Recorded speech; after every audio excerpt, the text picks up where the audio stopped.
बड़ी खबर का रुख करना होगा। वेटरन एक्टर धर्मेंद्र का निधन हो गया है। न्यूज एजेंसी आईएनएस के हवाले से iconic Bollywood star Dharmendra has died. Dubbed the original. Sad news that Dharmendra, a Bollywood star whose career spans 7 decades, has died at the age of 89. कभी सोचा है कि शोले का वीरू बनने से पहले धर्मेंद्र कितनी बार रिजेक्ट हुए हैं? नहीं ठाकुर, नहीं, मैं इसे जिंदा नहीं छोड़ूंगा। वादा मत भूलो वीरू, मुझे कोई वादा याद नहीं। कितनी बार मुंबई की गलियों में घूम घूम कर काम खोजा। वो फिल्म थी शोले, और वो रात जब धर्मेंद्र ने बसंती इन कुत्तों के सामने मत नाचना वाला आइकॉनिक सीन दिया था। अगर अपने यार की जिंदगी चाहिए तो जरा कुछ नाच गाना दिखा दो हमको भी। नहीं, बसंती इन कुत्तों के सामने मत नाचना। साबा। इंडस्ट्रीज में अंदर ही अंदर ये विस्पर था, धर्मेंद्र रोमांटिक रोल्स में स्ट्रॉन्ग है, लेकिन कोई हसीना जब रूठ जाती है तो धर्मेंद्र उस दिन बेहद संवेदनशील थे। उन्होंने सीन दिल से निकाला। ऑडियंस ने एक डायलॉग सुना, लेकिन धर्मेंद्र ने उस डायलॉग में अपना दर्द छुपाया। जय, जय तू घबरा मत, घबरा मत। जब तू मेरे साथ फिरो तो मैं क्यों घबराने लगा? क्या आपने गौर किया है कि कुछ लोग किस्मत से नहीं बल्कि हिम्मत से इतिहास लिखते हैं? धर्मेंद्र उन्हीं में से एक थे, जिनके पास पैसे नहीं थे लेकिन सपने बहुत बड़े थे। ये कहानी शुरू होती है पंजाब के एक छोटे से गांव सनेहवाल से, जहां एक दुबला पतला सा लड़का हर सुबह खेत में काम करता था। हाथों पर छाले, पैरों में चप्पल तक नहीं, लेकिन आंखों में एक चमक। वही लड़का एक दिन हिंदी फिल्मों का सबसे बड़ा रोमांटिक हीरो बनना था। कूद जाऊंगा, फन जाऊंगा, मर जाऊंगा। हट जाओ। वही कर रहा हूं भैया जो मजनू ने लैला के लिए किया था, रांझा ने हीर के लिए किया था, रोमियो ने जूलियट के लिए किया था। अब सवाल उठता है, आखिर ऐसा कैसे हुआ?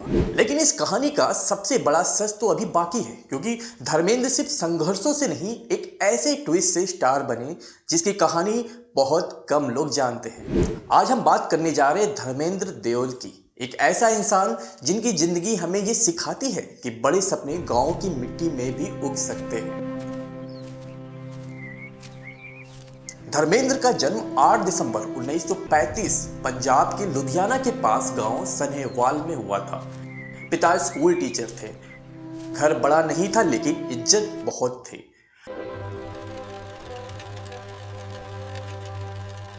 फिल्में देखना उनका बचपन का शौक था, लेकिन एक बात याद रखिए, उस समय गांव में फिल्में देखना भी एक सपना था। वे कहते थे, जब मैं पहली बार दिल लगी देखी तब तय कर लिया कि एक दिन स्क्रीन पर मैं भी ऐसे ही चमकूंगा। लेकिन वास्तविकता खेतों में काम, पैसे कम, मुंबई का किराया भरना भी मुश्किल, और यहीं से उनकी जिंदगी में पहला बड़ा संघर्ष शुरू हुआ। धर्मेंद्र रात को काम से लौट के स्ट्रीट लाइट के नीचे बैठते थे, हाथों में वही पुरानी सरकारी मैगजीन फिल्म फेयर, और फिर आया वो पल जिसने कहानी बदल दी। 1958 में धर्मेंद्र ने film fair new talent Hunt contest का फॉर्म भरा, और यही फैसला उनकी जिंदगी का सबसे बड़ा मोड़ बन गया। सबसे दिलचस्प बात यह है कि धर्मेंद्र पहली बार मुंबई घूमने नहीं आए थे, बल्कि इसलिए आए थे क्योंकि टैलेंट हंट में उनका नाम चुन लिया गया था। सोचिए जरा, एक साधारण किसान परिवार का लड़का सीधे मुंबई फिल्म के दिल में। लेकिन संघर्ष खत्म नहीं हुआ। मुंबई में उनके पास रहने के लिए जगह नहीं थे। उन्होंने कई रातें स्टेशन पर बिताई, कई दफ्तरों में दरवाजे बंद हुए, कई बार आप में वो बात नहीं है सुनना पड़ा। और ये सब उस धर्मेंद्र को कहा जा रहा था जिसे आगे चलकर पूरा देश गरम धर्म कहने वाला था। हंगामा, मैं हूँ गरम धर्म, कैसी शर्म, मैं हूँ गरम धर्म, कैसी शर्म। धर्मेंद्र को पहला मौका मिला 1960 में, दिल भी तेरा हम भी तेरे। आप इतने पैसों का इंतजाम कैसे करेंगी? मेरी समझ में तो कुछ नहीं आता। समझ के क्या कीजिएगा अशोक बाबू? यह फिल्म बड़ी नहीं थी, लेकिन धर्मेंद्र के लिए ये एक टिकट था। फिल्म इंडस्ट्रीज में जिंदा रहने का। फिर आई वो फिल्में जिन्होंने उनका करियर बदल दिया। बंदनी, अनपढ़, फूल और पत्थर। सोचिए जरा, एक खेतों में काम करने वाला लड़का अब इंडिया का सबसे हैंडसम हीरो कहलाने लगा। इसके बाद धर्मेंद्र ने कभी पीछे मुड़कर नहीं देखा। फिर आई शोले,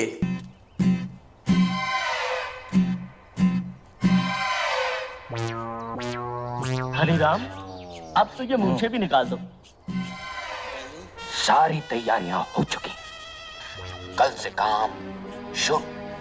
अच्छा, कितने दिन लगेंगे सुरंग बनाने को? काट दिया। सुरंग बनाने को यही कोई 6-7 दिन में काम हो जाए। सुरंग निकाल कहां से रहे हो? बैंक नंबर 9 के बराबर से। कहीं जेलर को पता ना चल जाए, किसी को कानो कान खबर नहीं होगी।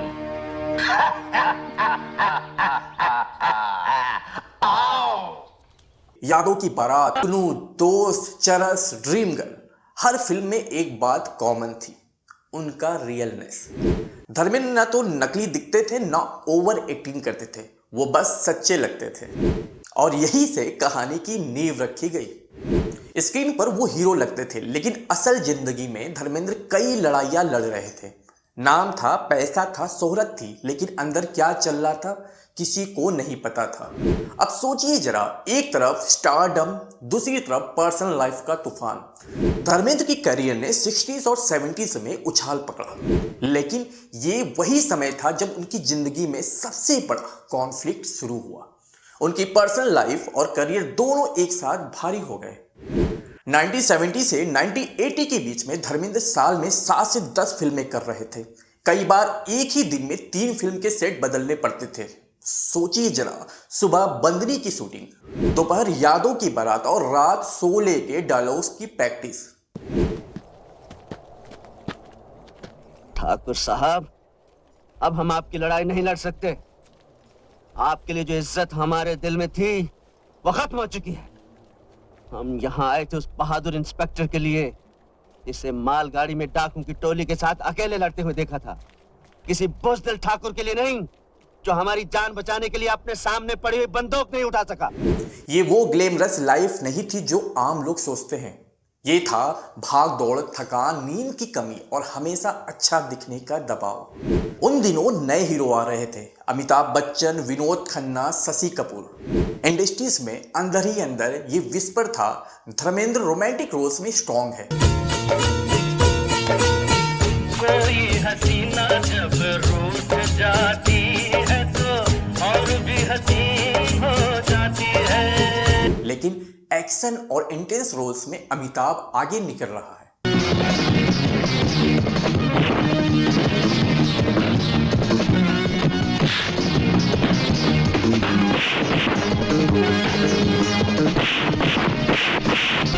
मजेदार बात यह है कि यह मुकाबला सामने कभी नहीं दिखा, लेकिन अंदर ही अंदर एक कोल्ड वॉर जरूर थी। ये दोस्ती हम नहीं तोड़ेंगे, तोड़ेंगे तब मगर तेरा साथ ना छोड़ेंगे। प्रोड्यूसर्स अपने फेवरेट चुनने लगे थे, हीरो रिप्लेसमेंट होने लगे थे। धर्मेंद्र को कई स्क्रिप्ट से हटाया गया, कई फिल्में दूसरे एक्टर्स को दे दी गई और यही से सिस्टम धीरे धीरे उनके खिलाफ होने लगा। ये बात सब जानते हैं कि धर्मेंद्र ने 2 शादियां की, लेकिन इस बात का दबाव उनके दिल पर जितना भारी था उतना कोई नहीं समझ पाया। वो खुद कहते थे, मैं किसी को दुख नहीं देना चाहता, लेकिन खुद टूट रहा था। पब्लिक इमेज एक हीरो की थी, लेकिन पर्सनल लाइफ में गिल्ट, प्रेशर और 2 परिवारों की जिम्मेदारी, ये सब धर्मेंद्र को अंदर से खा रहा था। हाँ, ये सच है, धर्मेंद्र लंबे समय तक अल्कोहल से लड़ते रहे। रीजन सोचिए जरा, काम का दबाव, reverse, personal guilt, family pressure, लगातार सेट्स, खुद से एक्सपेक्टेशंस। कई इंटरव्यू में धर्मेंद्र ने कहा, मैंने शराब इसलिए पी क्योंकि मैं कुछ भूलना चाहता था। जब पीना शुरू होते तो फिर रुकते ही नहीं थे। अभी मैं कभी कभी आईना देखता हूँ तो आईना मुझे कहता है, इश्क ने मारा तुझे शराब ने मारा, मिलता ना वरना कोई सानी तुम्हारा। और मैं भी जवाब दे देता हूँ खसियाना से होकर, कि शराब ना होती, इश्क ना होता, ये जीना भी कोई जीना होता है। ये लाइन बहुत कुछ बता देती है। अब यहाँ कहानी में असली मोड़ आता है। धर्मेंद्र स्टारडम पर थे, लेकिन धीरे धीरे वो चमक खोने लगे जिसने उन्हें गरम धर्म बनाया था। वो खुद आईने में खुद को देखकर सोचते थे, क्या मैं वही धर्मेंद्र हूं जिसने खेतों से उठकर दुनिया जीती थी।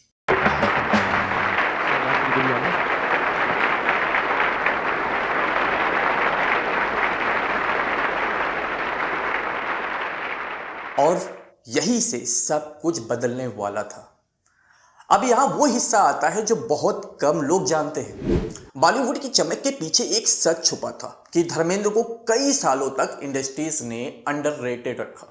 हाँ, शोले में उन्होंने शानदार काम किया, लेकिन nations award, critical recognition, author backed role सब अमिताभ और पैरेलल सिनेमा एक्टर्स की तरफ जाने लगे। ये वो फेज था जब धर्मेंद्र को एहसास हुआ कि मेरी मेहनत उतनी रिस्पेक्ट नहीं पा रही जितनी मिलनी चाहिए। ये बात उन्हें तोड़ती थी, लेकिन कहानी यही खत्म नहीं होती। इस दर्द से निकलकर धर्मेंद्र ने वो किया जो बॉलीवुड के इतिहास में शायद ही किसी ने किया होगा। बॉस, ये वो ट्विस्ट है जो ऑडियंस को हिला देगा। एक फिल्म, एक किरदार और एक शूटिंग रात ने धर्मेंद्र की जिंदगी बदल दी। वो फिल्म थी शोले, और वो रात जब धर्मेंद्र ने बसंती इन कुत्तों के सामने मत नाचना वाला आइकॉनिक सीन दिया था। अरे ओ साहबा, उठा तो जरा बंदूक और लगा निशाना इस कुत्ते पर। अब देखो छमिया, अगर अपने यार की जिंदगी चाहिए तो जरा कुछ नाच गाना दिखा दो हमको भी। नहीं, बसंती इन कुत्तों के सामने मत नाचना। साहबा, सच ये है, उस समय धर्मेंद्र इमोशनली टूटे हुए थे। वो रो सकते थे पर रोना अलाउड नहीं था। वो थके हुए थे पर वीरू को थकना नहीं था। वो परेशान थे पर कैमरा चल रहा था।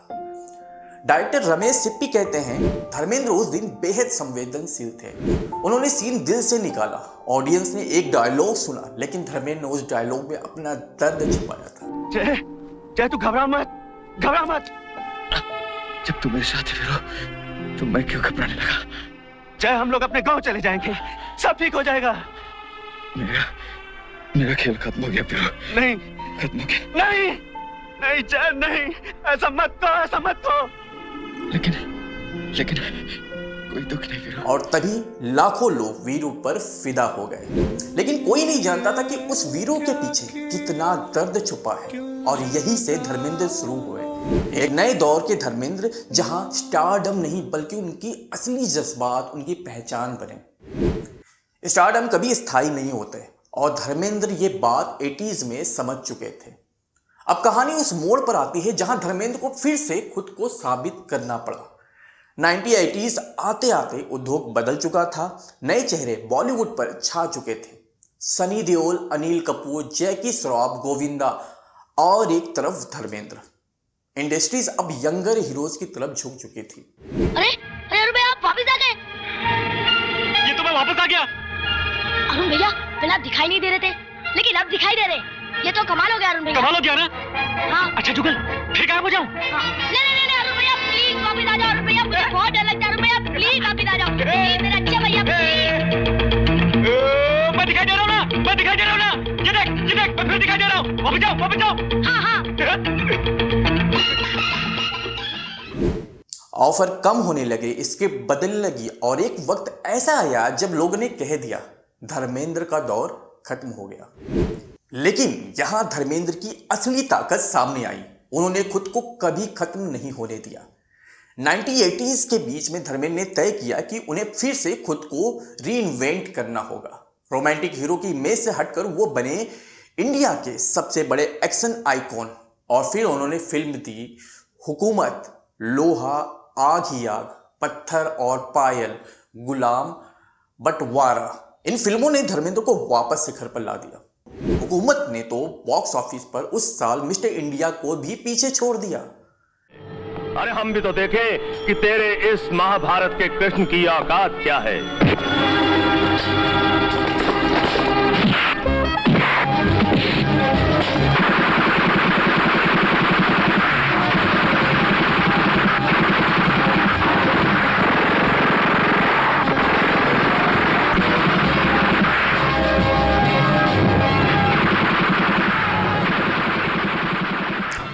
कह रहे थे धर्मेंद्र खत्म हो गए, लेकिन धर्मेंद्र ने दुनिया को दिखाया कि एक सच्चा कलाकार खुद को हर दौर में नया कर सकता है। ये हिस्सा बहुत कम लोग जानते हैं कि धर्मेंद्र सिर्फ एक सुपरस्टार नहीं थे, वो एक पिता भी थे। और सनी और बॉबी के लिए सही रास्ता बनाना उनकी जिंदगी का सबसे बड़ा मिशन था। उन्होंने सनी की पहली फिल्म बेताब के लिए हर स्टेप पर गाइडेंस दिया, शूटिंग सेट पर खड़े रहे, इमोशनल सपोर्ट किया, क्योंकि धर्मेंद्र जानते थे उनके बेटे को इंडस्ट्री आसान तरीके से एक्सेप्ट नहीं करेगी।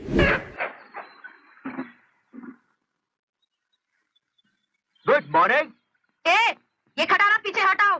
देखिए मेम साहब, पहली बात तो ये है कि इस ब्रिज पे मैं आपसे पहले आया हूँ, और दूसरी बात ये कि जिंदगी में आज तक ना मैं पीछे हटा हूँ ना ही मेरी खटारा, लेकिन आप जरा प्यार से कहेंगी तो आज ये भी हो सकता है। और फिर 1990s में बॉबी की एंट्री आई, बरसात, जो उस साल की सबसे बड़ी डेब्यूट फिल्म बनी।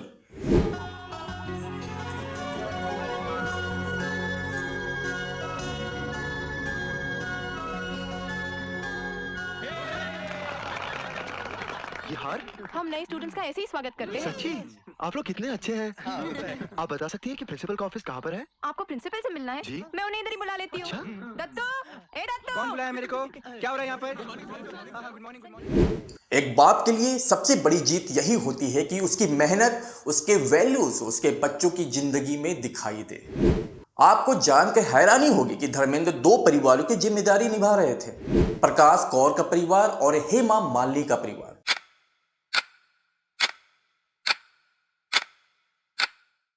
जो कि आसान नहीं था, और धर्मेंद्र ने कभी इस बात से भागने की कोशिश नहीं की। वो दो घरों के बीच संतुलन बनाने में टूटते भी नजर आए।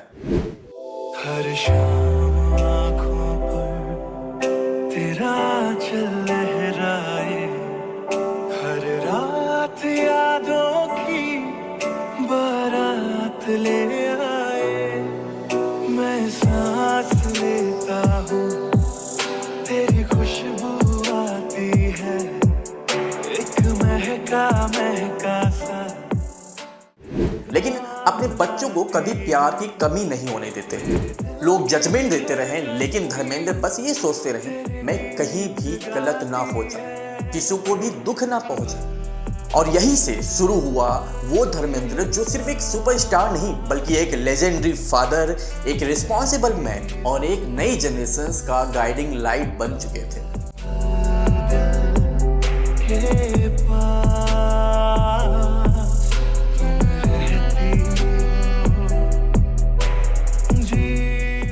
एक वक्त था जब धर्मेंद्र कैमरा के सामने लड़ते थे। अब वक्त बदल चुका था। अब लड़ाई असल दुनिया में थी। सड़कें, स्कूल, गांव, लोग। इस बार दाव स्टारडम का नहीं, बल्कि देश और लोगों की उम्मीद का था।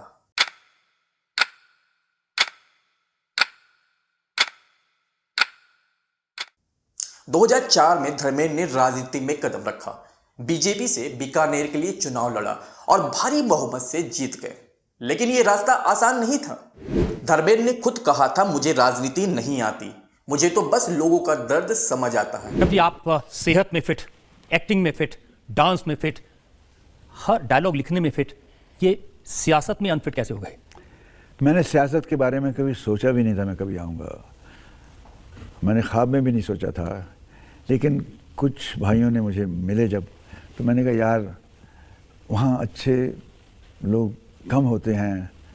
तो बोले अच्छे लोग आएंगे नहीं तो अच्छा कैसे होगा। वो बात मुझे ऐसे लगी जैसे मैं एक बस मैं बड़ा अच्छा हूँ, मैं सब कुछ ठीक कर दूँ, मैं जाऊँगा तो हिंदुस्तान को ठीक कर दूँ। मगर ये जज्बाती लोगों का काम नहीं। यहाँ पे तो थिक स्किन होना पड़ता थोड़ा। यहाँ की बात कुछ भी कर गुजरते हैं ये। लेकिन ये 5 साल मेरी ज़िंदगी के मुश्किल घड़ियाँ थी, और इन 5 सालों में मैंने बीकानेर के लिए जो कुछ किया है उसमें मैं ही जानता हूँ। उनका मकसद सिंपल था, अपने रूट्स वाले लोगों के लिए काम करना। गांव, किसान, पानी और छोटे शहरों की समस्याएं, इन पर वो पूरी ईमानदारी से बोले। लेकिन मीडिया ने उन्हें कई बार गलत समझा, कई बार मजाक उड़ाया गया, कई बार उनके बयानों को ट्विस्ट किया गया। बॉलीवुड का हीरो अब रियल लाइफ की पॉलिटिक्स में विलेन बना दिया गया। ये सब धर्मेंद्र को अंदर से चोट पहुंचाता था। एक समय था जब लोग उनके ऑटोग्राफ के लिए लाइन लगाते थे। अब वही लोग याद करते हुए कहते हैं, अरे धर्मेंद्र तो अब दिखते ही नहीं। बॉस, यही बॉलीवुड की सच्चाई है। यहाँ प्यार जितनी जल्दी मिलता है उतनी ही जल्दी भुला दिया जाता है। लेकिन धर्मेंद्र, उन्होंने कभी इस फेडिंग फेम का दुख खुद पर हावी नहीं होने दिया। वो फार्म हाउस में रहने लगे, कविताएं लिखने लगे, पुरानी यादें संजोने लगे, परिवार को समय देने लगे। ये आम देखो, जूम कर। कैसे लग रहे हैं? मैं अपने फार्म पे ऐसे आम उगा रहा हूँ। God is with me. रोटी हो लिया, अच्छा मेरी उंगली खा गई।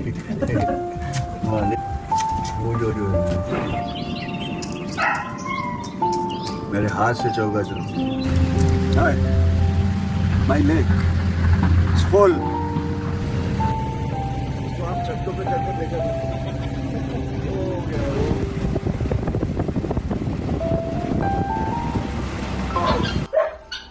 मेरे पास मैं शौक होता तो जिंदगी। कई बार रात में अकेले बैठकर कहते थे मैंने बहुत भाग दौड़ की, अब बस शांति चाहिए। सनी, बॉबी और उनकी बेटियों के साथ धर्मेंद्र का बॉन्ड सालों के साथ और मजबूत होता गया।